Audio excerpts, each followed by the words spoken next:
You're listening to the AFTERBUZZ TV Network, now the largest new media platform on the web, and your number one source for after-show entertainment.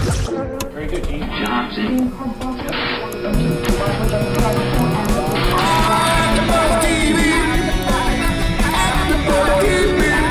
From the AFTERBUZZ Studios in Los Angeles, California, presented by Maria Menounos and streaming live thanks to Akamai Technologies, this is AFTERBUZZ TV's Once Upon a Time After Show. We'll break down tonight's episode and get you all the latest news and gossip. And now, another post-game wrap-up show for your favorite TV show. It's AFTERBUZZ TV's Once Upon a Time After Show. Hello, everyone, and welcome to AFTERBUZZ TV's Once Upon a Time After Show. I'm Cathy Kelley, and joining me tonight, as always, Tiona Hobson. Hello, hello. And Kaori Takee. Hey, guys. Hello. And then running the ones and twos and back is Marisa Serafini. What's up, guys? Thanks so much for doing that, Marisa. We love you. Well, eventually, one day, we'll all be on the panel. Eventually. Yes, one day. We hope you guys had an awesome Thanksgiving if you were here in the States. And tonight, of course, we are recapping Season 3, Episode 9, titled...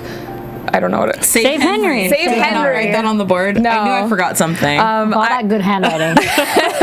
Save Henry. And there was a little bit of a twist at the end, which we will talk about later in our after show. But overall thoughts of tonight's episode. What do we think? It was a nice episode back. We had a week off, so it was a nice filler to get us moving again towards a direction, but I just think that the last episode we had was so epic and so much revealed that this was a nice sort of, okay, relax off of that and we're gonna build it back up to the mid-season finale. I'm glad that we got a slower episode because I feel like I'm still processing everything that happened in 2 weeks ago's episode. So what do you think, Kaori? I feel that it was a little too slow for me. Okay. Compared to the pace that this whole season was going, it was going so good. This was by far the slowest one and less revealing, other than, the Henry's adoption. I wanted to see more of that too. There wasn't enough of that. And even getting Henry back on the ship was a little too easy for me. It seemed like there were a lot of easy things. It seemed like, Pan getting hurt and all these things were happening very fast. And I think that all culminated in what happened in the end with them switching bodies. So we did get a huge problem going into not just next week, but it probably seems like the next half of the season. Possibly. So, yeah. My thing is that I was... From last episode, a lot of things went down, and I was happy with this episode that they actually resolved a lot of the problems that happened in the last episode. I thought it was going to take maybe 1 or 2 more episodes to fix Henry's heart and all the things that happened in the last episode, but I'm glad they rounded that out in tonight's episode. Yeah, and it seemed like tonight there were a lot of reveals in the script that we already knew, like Rumple had to tell Neil about Pan being his father and things like that, and so it wasn't as interesting, and that's maybe why it was a little bit slower paced, because we already knew these things and we kind of knew how they would react to these things. Okay, so let's get into tonight's discussion of this episode. Let's start off with the pre-curse flashback. Rumple, we start off with, he asks Regina how it felt ripping the heart out of her father to enact the curse. Of course, this is when Rumple is in the jail and before the curse is enacted. Rumple then tells Regina that the savior, Emma, is the one that can stop her and break the curse. Regina has a hole in her heart and she will need to fill it. That will come later. She doesn't really take that into regard whatsoever, even though she knows how much power Rumple has. So why do you guys think that is? I think that Regina being, in the position of power at this point, she's sitting at the top of the throne. She's like, I've gotten everything I wanted. Literally and figuratively. So, she's kind of thinking that her ish don't stank. And so That's what my mom used to say. Wow, that's a way of putting it. Yeah, so she's like, oh, well, there's nothing you can do or anyone can do because this is already how it's happening. And I think that she's just so blinded by her own power Yeah. that she's not even listening to Rumple and forgetting that he is the dark one and that he does know a lot, because she even said a line to him like, I think you're starting to think that your premonition, like your, future telling is like a little ahead of you right now, because I'm about to erase your memory and everyone's memory. But I mean, he still was right, and he knew that she would eventually be lonely. She's definitely power hungry, and I mean, I think we know that she was played in this, and that Rumple kind of created this whole curse and made her think that she was the one that created it and enacted it. But really, he has the upper hand, and she doesn't see that yet. Well, and also, it also goes to show that the first scene we see the flashback of Regina, she's wearing a gray sweater, so she's still neutral. She doesn't really, she feels like she's on top, and she almost slips that I'm the queen. She's not quite good and not quite bad. Exactly, but she doesn't have all the power, and she realizes that Rumple's more powerful than she is right now, and she's still trying to find herself in Storybrooke. Yeah, that's the thing about Rumple and Regina, my two favorite characters, is that we got to remember that Rumple taught Regina everything she knows, and suddenly the apprentice became the master.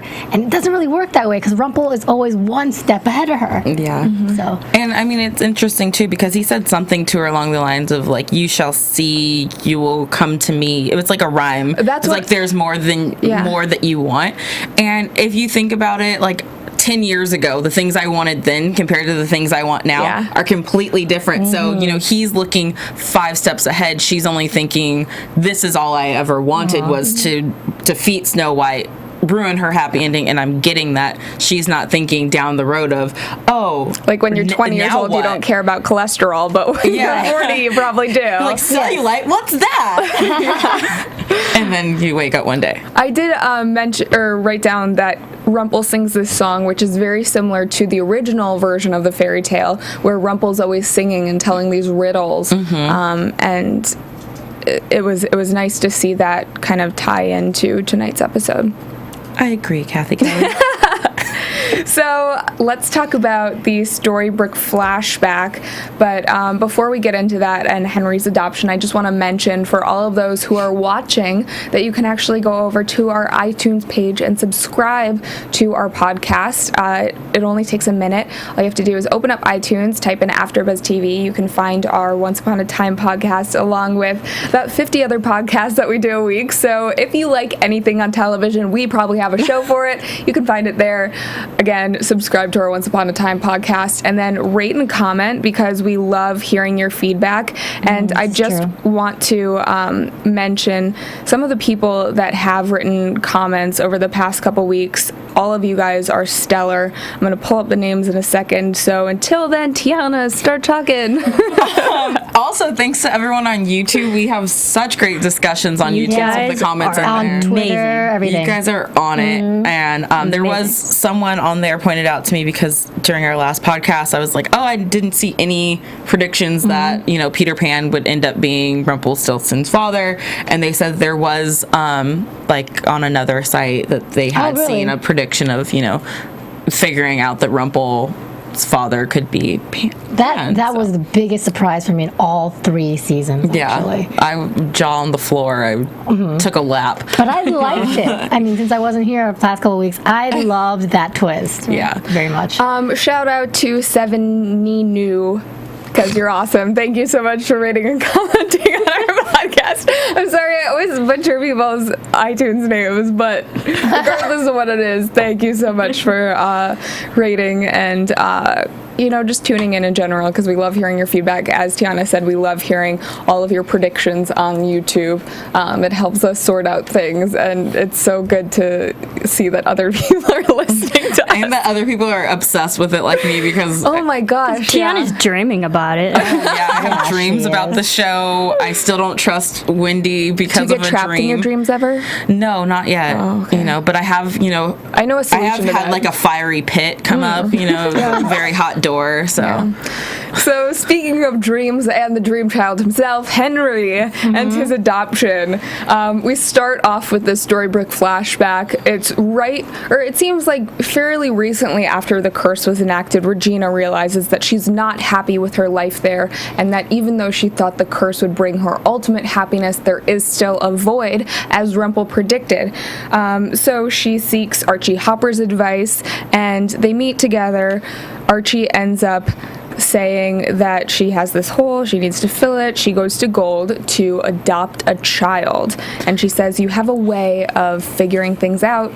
Usually it takes 2 years to get a kid, but you can do what it. kind of backdoor politics That's is this? what I was thinking. That was a is- shady adoption. Yeah, that's what I was saying the whole time too. Wow, these forms are signed, the baby back, baby taken away. It was What the very heck? much handled like buying a car. Like Yes. that. I know what adoptions are like. Trust me. I think And buying a this car is is a- harder. okay. But the thing is that like with real adoptions, you go through like house inspections, family inspections. There's several different visitations for different things, and like all these inspections and loopholes that you have to try to get through. That is not a real adoption. Yeah, and like They don't just look at a piece of paper and say, oh yes, you look like a fit mother, here's a baby. And it's in a town that I've never heard of before, called Storybrooke. exactly, and let alone that Wendy's two brothers coming all haggard looking and just standing up. Yeah, I'm ready to take the kid. It just didn't make sense, that whole part. Yeah. Were they really going to give like just two stand it up. 18-year-old boys a baby? Right? It Yeah. just did not make I sense. mean, just because they look so They're young. 28-year-olds. Still, Oh young, no, but they they're just look- they're not 28 yet. They I mean, just they're don't look actually mature probably enough to like have 300 children. years old, but Yes. they look like a couple of 20-year-olds. Yes. They do not look like a couple, that's for sure. Yes. that either. And I think that this is 7 years after the curse was enacted. So Yeah. I know my knowledge of adoption is far less than most people's, but I did watch Juno. And Juno, they did. I mean, there are adoptions that are not as much Sure. through an agency and maybe just one lawyer, and a lot of the time, I mean, I'm not saying that this happens a lot because I do have, I have nieces and nephews who are adopted, and I know I'm that usually adopted. I know, Marissa, there's extensive processes, but then there's also those mothers who are just seeking money, and they're, you know, like they choose a family based on who's going to buy them a car or, you know, buy them these things while they're, yeah, and I think that's more of like the private, Yeah. you know, adoption route. I don't know what. I know Regina used an Well, agency, and maybe that's why she was even- able to bypass a lot of this stuff. bribery seems to be involved. Look, even listening to Regina's description of Storybrooke was so boring. Like, oh, it's like a fairy tale. Who would want to live in, I don't know, Hidden gem. yeah, it just was, But that's the kind of That's stuff what that that's what people they look want to for. hear. Yeah. I don't think so. They want to hear that their kids will be lively. She made her town look so like nothing happened. I wouldn't want to live in a town where they said that it was, you They're not know, gonna say- it was like hell. Like, Well, yeah, of course, they're not gonna say there's that. mosquitoes everywhere, and you know, most people are ex-cons. So But even if you read the description on houses when you're trying to buy a house, if you go online and read the descriptions, everything's made to seem charming, Charming and 3-bedroom, quaint. yeah. Everything is made to look like a fairy tale because that's what's gonna sell better than when you actually show up and there's 3 gangs on like each corner. And honestly, it's not that weird that he hadn't heard of the town because there are so many towns that But I've never he- heard of in my life. I think they floral. I don't have adoption experience myself, but he should at least look up the town, see what it's like. It just seems Make way sure too she's easy. actually the And mayor. that's the thing with real adoptions. You have people that have go check-ins, and yeah. check the house, Yes. make sure the family is stable. So yeah, it was just So, not. I mean, I clearly- get it's a TV show. What but Rumpel did is he either bribed the crap out of this dude, or he worked some sort of. I mean, he didn't have his magic back at that point, but he figured something out. I don't know Which what it goes was, into but a whole- clearly there was not a sufficient background check, and that is how that was all done by Rumple. Yeah, because then it brings up the other question of, how much does Rumple know, and how does he have these connections outside of Storybrooke if no one can leave Storybrooke except for Regina at this I was point? thinking. Well, maybe he just set up everything before the curse occurred so that he had the possibility of having all these But things if you happen. remember, maybe there was that possibility that he would have things happen, and that was a loophole. But he said, like, in the curse, he didn't get his memories back until Emma stepped back into Storybrooke. Yeah, so he would have had to have all these things laid out beforehand, but then it even goes to say, how is he getting in touch with these people? And then even Sydney Glass, who later on, when Regina can't get the baby to stop crying, she's like, I need to find out everything about his birth mom. Use your connections. How do they have these connections outside of Storybrooke if, as far as people's memories, it's only Storybrooke? No one leaves Storybrooke. So do they know that anything's outside of Storybrooke? Right, and that's what confused me too, because Rumple did seem like he knew what was happening, and it seemed like he knew more than he was seems letting like he on. has It half was his strange. memories. It's not complete memories. He still thinks he's Mr. Gold, but there's something where he's rooted in. And I think that he kind of Rumpelstiltskin. set up little triggers to help I jog think so. his I memory think throughout so. the thing, because from the start, I've never fully believed that he didn't remember anything until Emma came back in town, but then He was very specific about what he wanted from Regina. When the curse was enacted, I want to be one of the most powerful people in the town. I want to have this amount of money. I want this. And there were probably other demands as well. So exactly. So, I mean, he definitely knew what he was doing. I just want to know. I mean, I live in a town and I know where other towns are, but I don't have any connections. she even offered him a way out in that flashback, and he's like, I'm exactly where I want to be. Yeah. So it's all pre-plotted. So hopefully we get more of it, because it's very interesting to go back. Also, it's interesting. People have been asking why Rumple didn't enact the curse himself, because to enact the curse, you need the heart of the person that you love the most. The heart of the person that he loved the most at that point was Neil, and he didn't have access to Neil at that time. And if he did, he wouldn't have needed the curse, wouldn't because need the curse. he would have had a son already. Exactly. So getting back to Henry's adoption, Rumple ends up finding this adoption agency. The other parents mysteriously fell through, and with a family in Boston, baby still needs a home. Regina takes the baby, but newborn Henry cries all the freaking time when it's around Regina. Clearly, baby Henry can sense good from evil, because when he is held by Mary Margaret, he stops crying immediately. Regina is at Granny's, and Granny suggests that she tells Henry a story so he stops crying, which we hear later in the episode. Which I thought was funny, because all the fairy tale stories would paint her as a bad person. I know. So I was like, So so once upon a time, this evil queen, but like, does she change it to this good-hearted The queen who just wanted to run away with the love of her life? When we do hear her side of the story, though, it's very heartbreaking. Her mother is the most evil and tries to separate her from her true love, that kind of thing. So Regina tries to take Henry back, which of course is when we find out that Michael and John, Wendy's brothers, were there to take him had she given Henry back. So if they've been, how did they know that was was Henry? another Because his picture puzzlement. that they're going based off of was him as an 11-year-old, not him as a infant. And you don't look the same as an infant as you do I think as an 11-year-old. They just had a hunch, and that might not have been. They might not have known that was Henry, because it seemed like they still stole other kids. it sounded like they knew. 'Cause they said, Henry. "We will get They said that we will baby." get that kid. Yeah. Yeah. I mean, we will get that baby, and that baby, and that baby, and that baby. We're just gonna steal all the babies until we find the right one. all the male children. How troubling it would be if adoption was that easy for these two kids to do I that. mean, were they posing as a gay couple? Were they single brothers who were looking for another brother? Like, what was their backstory coming into this adoption? I have so many questions about this right now. Yeah.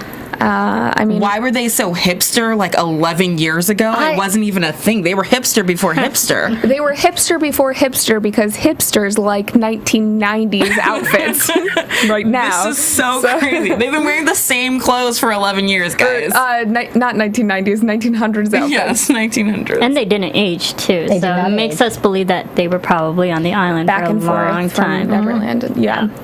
I thought Pan also made it so that they wouldn't age. Yeah. Okay. So He's keeping them young Yes. to fulfill the quest. So Regina ends up taking baby Henry to the hospital where Dr. Whale looks at him and says he's a crying baby. He needs 10 cc's of eternal love. Cheese balls.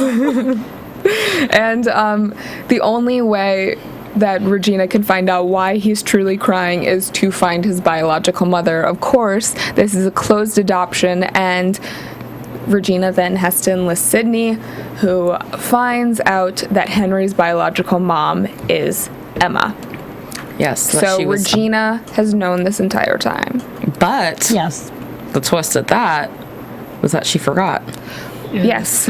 So which I did not see coming, because I was like, if you knew all this time that, you Right. know, Emma was out there and that it was Snow and Charming's child and all this stuff, like, why were you so surprised when she actually showed up? I kind of wish that she had known still, so that, I mean, she would have been preparing for an epic battle. Could you imagine if she had kept that knowledge and then, like, been preparing for this moment for 11 years, and then when she shows up, she's like, no!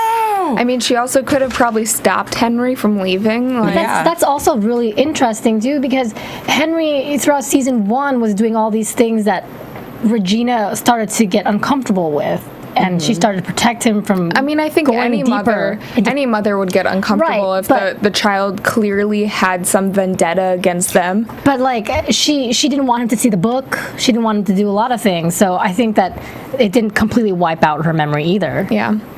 I think maybe we'll see a moment where that spell, that potion that she created for herself, that and maybe that'll just wear off, and we see Regina's getting all those memories back.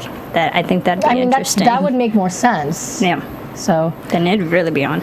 yeah, I'm sure Yeah. it's just when Emma comes back, the potion kind of wears off. And I'm sorry, back to this adoption thing. I have one more thing that I have to ask the question of. Can you just return a baby that you've That's what I adopted? was And then not Can you just just say walk in like, hey, didn't work out. Here you go. Don't have a receipt. 30-day Storybook policy. that I not read just him. say, oh, I want to has- give this baby back, but then 20 seconds later be like, oh, just kidding. Exactly. Yeah. They would look into that and say, okay, you're an unfit mother for this child. And by the way, that child grew exponentially in 24 It was hours. a different baby. It was just It was a massive. different baby.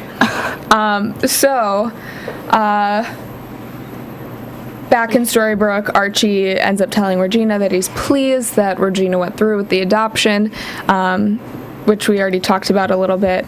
And then what else happens? Regina goes into her father's tomb, and before that she says to Archie she's worried that fate will bring Henry's birth mother back. So she goes into her father Henry's tomb, says goodbye, and she tells baby Henry the story of the queen and the curse. She was a lonely queen. She searched the land for a little boy to be her prince. They lived happily, but it was not ever after. There was still an evil lurking out there. Regina makes the potion, and she says the queen needed to put her own troubles aside and put her child first. And then she makes this forgiving and forgetting potion that makes her forget her troubles and her fears. Okay.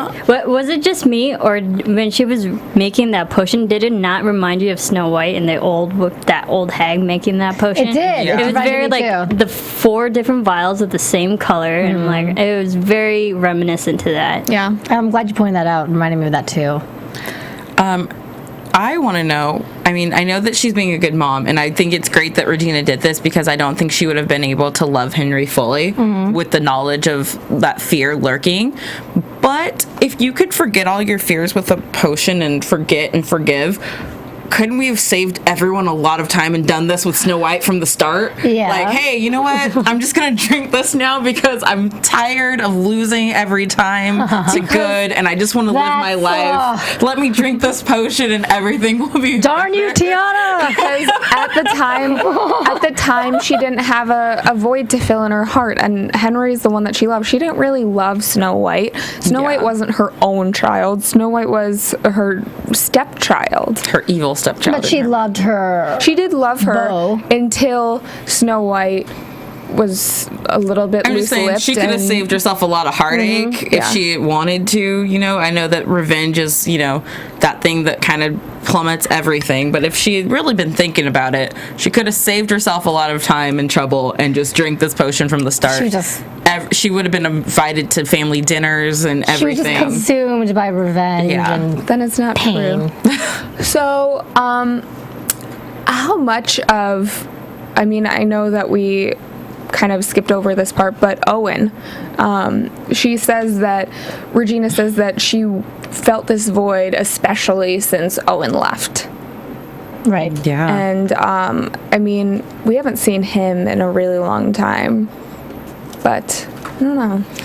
I mean, I think... Is the reason why she does this forgive and forget because she doesn't want to have this knowledge and then end up locking Henry up so he doesn't find his birth mother and then him end up resenting her, which ends up happening anyways? I think she's just worried that she won't be able to love him as a full-on mother with the fear of that anxiety behind it. So she wants to put that behind she wants to put that worry behind her so she doesn't mistreat him, maybe even lock him up like going crazy. But and you know, I mean, she knows that the mother is her downfall, and so she's living every day with that overlooking you. It's hard to live in the present. It's like what Archie was saying, you know, our Dr. Whale, I think, said, you know, if you're so busy focusing on the past, you're not enjoying what's happening now and be here in the present. So she's not gonna be able to enjoy these moments because she's always going to be looking over her shoulder waiting for Emma to show up and ruin everything, as opposed to being able to just live and enjoy and be happy for a while she can and then worry about it when it comes. I also wanted to know, and I don't know if you guys have the answer to this. I have all the answers, Kathy. Okay, so is Storybrooke still repeating every single day? Like Groundhog's Day, like it was last season? No. I don't think so. It's not? I thought that the way that it started again was when Emma came. Gosh. Okay, so I don't think it was necessarily...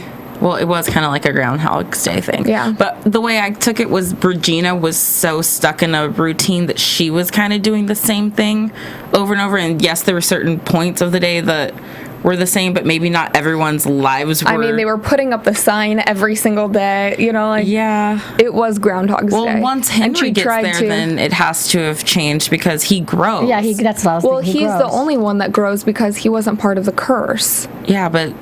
Regina doesn't age. No one else in Storybrooke ages. But it would have to be...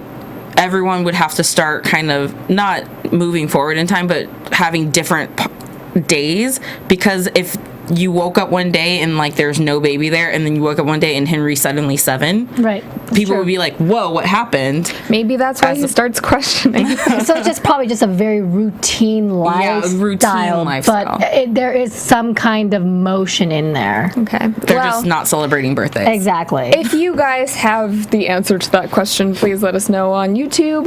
Marisa, do you have any thoughts? I'm just reading the live chat here. Oh, okay. But, no, I don't know. It's hard to tell because we only saw really Regina during that whole time, so we don't know if it was Groundhog's Day at that point.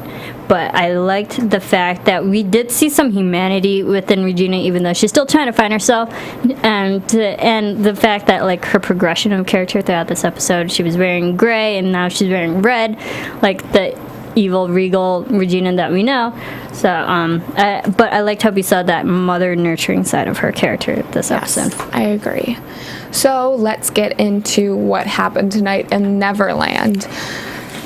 Henry, we thought he might have been dead, but he's not. His heart is just stolen. Pan, not only has his heart, but Pandora's box. Regina says Henry's are everything.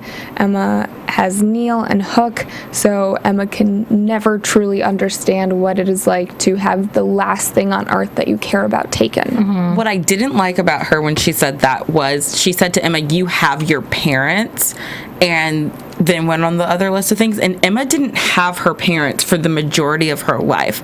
So I think that Regina seems to forget that part, that there is a part of Emma who has had nothing, who has had all of her hope and everything taken away from her before. Neil was her Henry in this situation, and Neil was taken away. I think they're just talking extremely present day, you know? Yeah, I mean, but she's still getting used to the fact of having parents. She's still adjusting to that lifestyle. She knows the world without those parents. So just when Regina said, like, you have your parents, it's like she didn't grow up with parents. She didn't, but she has her parents now. She has Neil now. Two guys fawning over her. Yeah, that's true. But all she's said that she's wanted to focus on is Henry. She's like, I don't care about these two guys. I'm focusing on me and getting my son back. She cares about those two guys, all right? Yeah. We'll see in the next couple episodes what happens. The Save Henry crew heads to the Lost Boys camp, and Emma says that the Lost Boys need a mother. She talks to them and tells how she thought she was an orphan too for a long time, which Tiona just mentioned, and she turned her life around. So she also mentions that family doesn't do what Pan did, like lie to all of the Lost Boys. Felix is the only one that seems to resist going over to the good side. That little punk. Why did they even bring Felix on the ship? That's what bothered me. Because they're too good to leave him behind on an island by himself. Oh my God, some people are better left alone. And it seems like the rest of the Lost Boys do want to go home and potentially find their families or start a new family.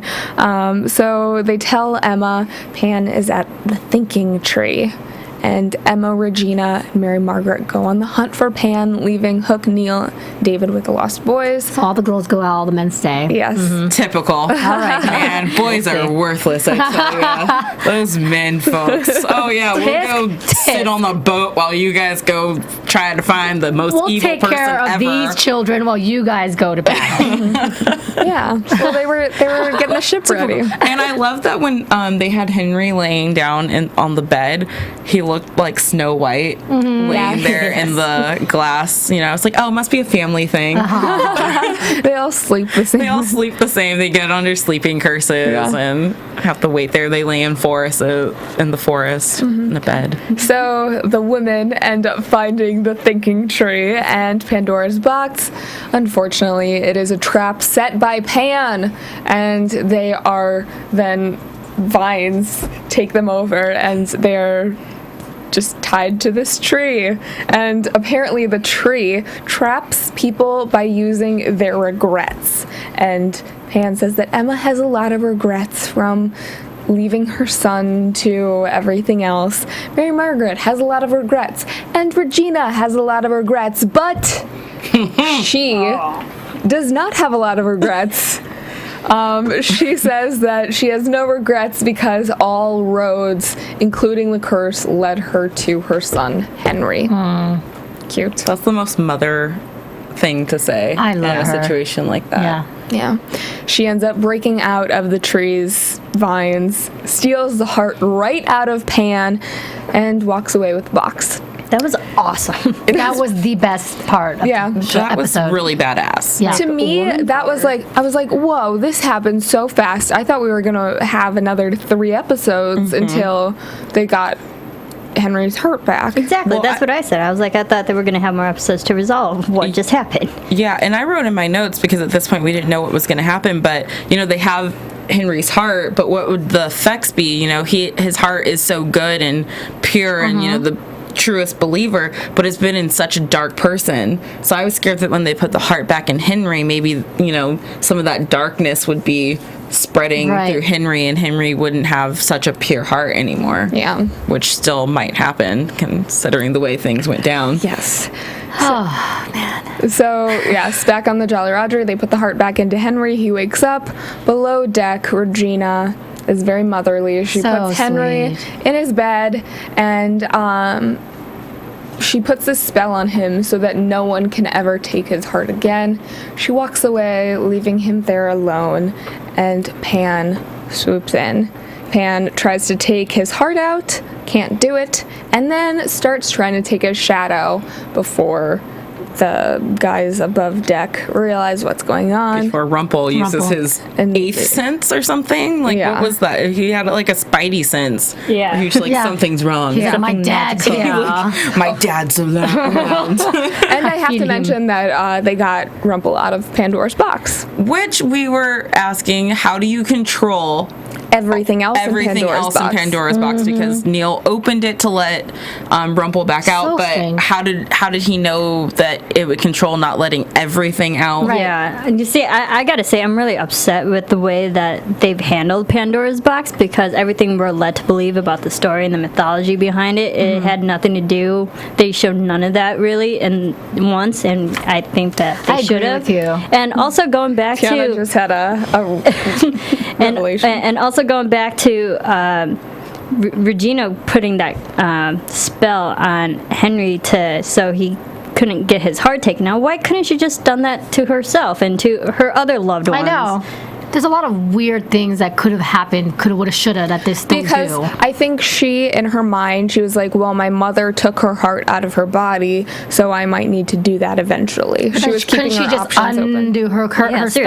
I don't know. But I also think there's a part of Regina that doesn't want to be her mother. Yeah. You know, the one And thing also- Regina wanted was for her mother to, love her unconditionally and feel that love. And I know that Cora did, but, Cora took her heart out so that she couldn't be affected by it. And that's the one thing Regina hasn't done yet, because she wants Henry to know that her love for him is true. And that she it's still wants real. to feel. Yeah, and she wants to feel. Hence why she adopted Henry. And But all also, magic, if she doesn't want people to take her heart, just put the curse upon yourself, or the spell upon yourself, so no one takes her heart out. Well, what I was going to say is that all magic comes with a price, and she probably knew that and didn't want to do it to herself because, as we find out, this spell that she put on Henry led somehow to Pan switching bodies with Henry. I still need to know how that I don't think that was it.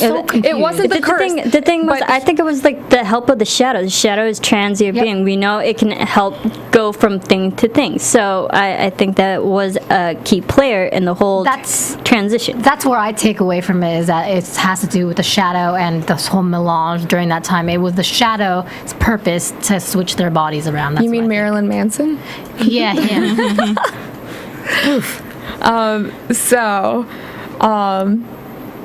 Anyways, above deck, Tinkerbell tells Regina she's happy she got Henry back. Wendy gives pixie dust to Tinkerbell. It says, I believe in you, Tink, just like the original story. And Regina ends up using her magic to put the shadow in the sail of the Jolly Roger to get it to fly back to Storybrooke. Tinkerbell also realizes that her magic is starting to work again because the pixie dust that she got from Wendy glows, and we know that when you believe in magic, the pixie dust starts glowing. So seems like things are working out, except for Henry being Pan. Henry got big, by the way, when he was staying next to Neil. I thought so too. I was like, he's really He's tall. really tall now. Yeah. He's a growing boy. I still don't trust Wendy. Okay. I don't know why. I think it has to do, Marissa said this earlier, but I had a dream. I wrote it on the YouTube page. I had a dream that somehow, I can't remember all the details of how it worked out, but that Wendy is actually the mastermind behind all of the things that went on in Neverland. And I can't figure out how it can work with knowing that, Pan is Rumple's father and all Right. that. But I just feel like there's something else she hasn't told us. And the fact that she That's why had that she can control bit, Michael and John. yeah, that bit of pixie dust that she had that she gave. And it was just like the way she's kind of standing there. And I mean, She seems weird. she seems kind of off, but she has been locked in a box for who knows how long. So I don't think that she has ultimate control. I just think that she has the the Stockholm syndrome or whatever they call it, when you end up becoming one of your kidnappers. Like you start believing whatever's been like she's like Felix. She's very loyal to Pan, maybe, and you know, playing in this game of this whole innocent thing. But I don't like Felix. This secondary character I can do without. Pan in Henry's body ends up walking over to Felix and says, Peter Pan never fails. Pan is then switched with Henry, and we don't know how quite yet. Shadow. Hopefully we find out more. It seems like next week we'll get some more answers on that. And I mean, there's only 2 more episodes before the winter finale, so I mean they're bringing us information. This was a great setup to the next 2 episodes just being like, it's gonna be a huge cliffhanger, I think. Yeah. Mid-season. And because they said that, you know, someone wouldn't survive the trip back from Neverland, so then when they switch bodies, they're like, oh my gosh, is that what they meant? Like, not that someone was gonna die, but Henry didn't come back. Pan came back. They always do these big teasers. It'll probably be like, David doesn't survive, but then they help him and he's still alive. maybe Felix dies. I'd be happy with that. Yeah, me too. I never wish death on kids, but if there was a kid, I'd wish it on. Not Robbie Kay, who plays Peter Pan, is so amazing because even in the moment when he went from, you know, reaching and grabbing the shadow to like the realization that like when we were supposed to see that, you know, Henry went into his body, everything in him went from like this evil person to like this innocent, like you saw Henry flash in there for that second. I was like, oh my gosh, you're brilliant. And you also saw the switch in the eyes too, that both of their eyes lit up a certain way and you knew something happened. And even like the preview with Peter Pan actually being Henry and watching him be good, even just for a snippet, you're like, man, that kid's good. He's like, Mom, and you're like, oh my gosh, like the innocence, you went from being this evil character to this innocent character in the same moment, and I don't want him to be off the show, but I need Peter Pan gone, and I don't know how else. I mean, he could be Henry and Peter Pan's buddy. Yeah, maybe. I don't know. That'd be strange. I just love Robbie Kay so much. Yeah, I think he's doing a great job as Peter Pan. He's definitely very talented. Yeah. So, any other thoughts from tonight's episode? Doesn't Tinkerbell get her wings back? Did we mention that? She doesn't. Well, she gets some magic. Yeah, we talked about that. She has a little bit of magic in her. There's like an inkling of magic. It's because she believed. So potentially all these people believing in her and her believing in herself could lead her to getting some, if not all, of her magic back. I like Emma mentioned that she liked how everyone worked together for once to get this to happen. So maybe hopefully they'll work more together. And hopefully as soon as they get back, they remind Mr. Gold to get in his shop and get that cure for David, because I love Mr. Gold. That is still something that needs to happen. Yeah. Or he could die. Yeah. That's true. So we'll see. Let's move on to news and gossip. AfterBuzz TV News. Yay. Marissa, I'll do those pictures after this part. All right. So I was reading a TV Line article, and after 2 weeks ago's episode, we found out that Peter Pan is actually Rumpelstiltskin's father. They put together a new family tree, which is just crazy as it is. But Adam Horowitz and Eddie Kitsis said that by the end of season 3, the family tree will grow by 2 more spaces. I think there's a baby. Wait, do you mean spaces as in people, or 2 more links will be added on as, oh my gosh, they're related or into this family tree. So there's going to be 2 more. It could be people that we already know. It could be a long lost brother or sister. It could be a child. It could be another mother or father, a grandfather. It could be anyone. We don't know. But by the end of season 3, 2 by more. the end of season 3. By the end of season 3. So we still have till May to find out who they are. A lot of people are speculating that it would be Mary Margaret and David having a child, since we know that Jennifer Goodwin is with child in real life. So they're going to have to either write in her pregnancy or hide it very well under cloaks and stuff. Mary Margaret did say, I want another baby. Because I want to do it right this time. So so speaking of a pregnant, did she tell Kitsis and Horowitz before us? Maybe, I don't know. But speaking of which, I have some pictures of a baby bump on set. There is Jennifer Goodwin as Snow White. In between what's it called when they action? Yeah. Between takes. That's the word. But the outfit that she's wearing looks like it's something that she could hide it. It does look like something she could hide it in, or the way she's kind of holding her hands underneath. And if you're not watching this right now, I will have the pictures up on the website. The way she's kind of holding, how pregnant people do underneath. It could be to when she was pregnant with Emma. Yeah, it could be another really flashback. She has the long hair. It has to be because she has the long hair. Yeah, if they're using it that way. But there's another picture too with a different angle. Oh yeah. How many months is she?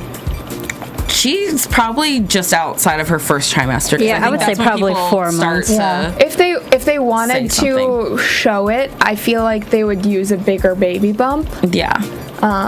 Like they would add another one on top of what she has. I think they're gonna be hiding it for a while because there's another picture too that I didn't have that I saw online of her in a bigger cloak that it's just full body, so you can't even see any inkling of a bump. Yeah, and they've done this on They've done this on so many shows before. Where there's camera tricks. How I Met Your Mother is one of the biggest ones that I can remember, and Friends is they always have the in How I Met Your Mother the girls are always in the bar and you have the table over their belly, or chips. In Friends they always a bowl of chips or a blanket over their body, or they're hiding behind a counter, whatever it is. There are camera angles, and you only film from the neck up. Yeah, people don't notice as much. And the good part is, but if we're thinking that she's 3 to 4 months right now, by time she has the baby, they should be done filming or just about filming, so she wouldn't have to miss any episodes for like a maternity leave, because it would be over their hiatus. Yeah. So, it's actually the perfect time to have a baby. Good job, like Jenny. They planned it. Like you planned it, and then maybe get married or something right after. So that's it for my news and gossip for today. No news on their wedding yet. As soon as I get my invitation and I save the date, I'll let you guys know. I hope it's at Disney. It better be. So, predictions, I guess. And now, your AFTERBUZZ TV. It's one of those days. We've been off for 2 weeks for Thanksgiving, and I feel like the turkey messed with my memory, so predictions. Okay, so this is the one I thought of when I had to write it down.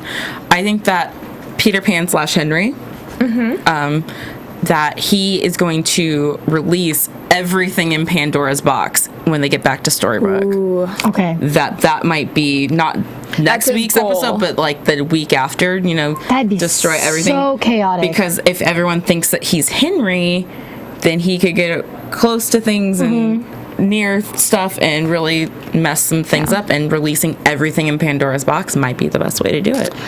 If I feel like we watched the previews, and if you don't watch the previews, then don't listen to what I'm about to say, but they held Peter Pan, who actually is Henry, just outside Storybrooke or somewhere on that road, and it looked like they were about to kill him. They released him from the box, and he says, "I am Henry, like, don't kill me."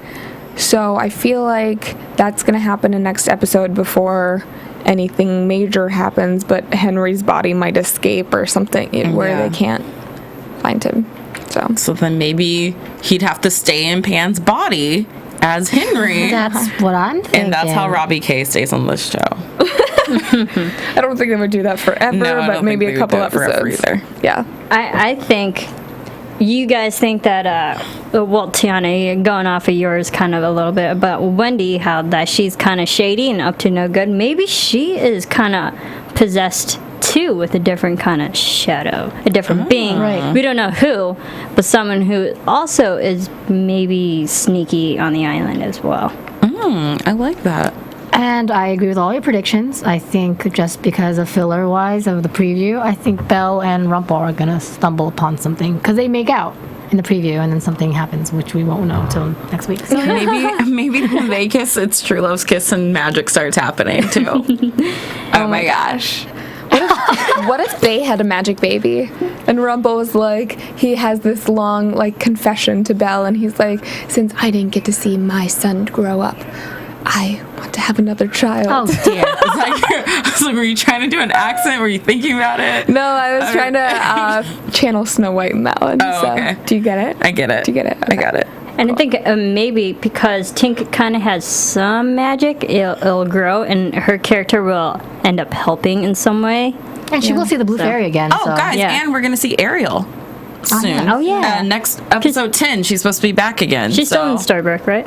She's going back and forth. I don't know. I also want to know, is this prophecy still going on? Is the boy going to be Rumple's undoing? Is that still... Well, they said has a that not boy. happened yet? They said It a hasn't boy, happened. so. Okay. So they he didn't has say it would not happen immediately. he has not officially gotten Been through undone. the woods. I still don't want to believe Rumple's gonna die anytime soon. I don't think love him. I don't think death is undoing. I think that maybe He might he'll just lose lose his powers. Maybe he'll just slip up. Maybe he'll just be forced to go live in a cottage with Belle and grow old And with then her. a newborn boy who is Yeah. the boy. I don't know. I'm still waiting for David to keel over. As terrible I as that kind of sounds. do too. I don't want that to happen, but I mean, No, I don't If it's want him gonna to die, happen, but it's I think gonna it's happen gonna next happen. episode. they've gone so far with it. It's like it'd be a really big cliffhanger slash. Exactly. Yeah. Right. Yeah. Okay. So I don't want it to happen either. Tiana, you're with me. In the meantime, until next episode, please comment on YouTube, and you can also find us on Twitter. Where can they find you? You can find me on Twitter at the Tiona Hobson. you can find me at KAORIOUS Kaorius. Marisa. You can follow me on Twitter and on Instagram at Serafini TV. And you can find me on Twitter at Cathy Kelley. You can find all of us here at AFTERBUZZ TV. And until next week, we hope you have a great week, and we will see you next time. From executive producers Maria Menounos, Kevin Undergaro, Phil Svitek, and the entire AfterBuzz TV staff, we would like to thank you for listening to the AfterBuzz TV network. To watch or listen to other after shows and post comments or questions, be sure to visit AfterBuzzTV.com. I'm Sir Richard Wentworth, and this has been a presentation of AfterBuzz TV. Buzz you later. The views expressed herein are those of the hosts only and do not necessarily reflect the views of AfterBuzz TV or its owners or principals.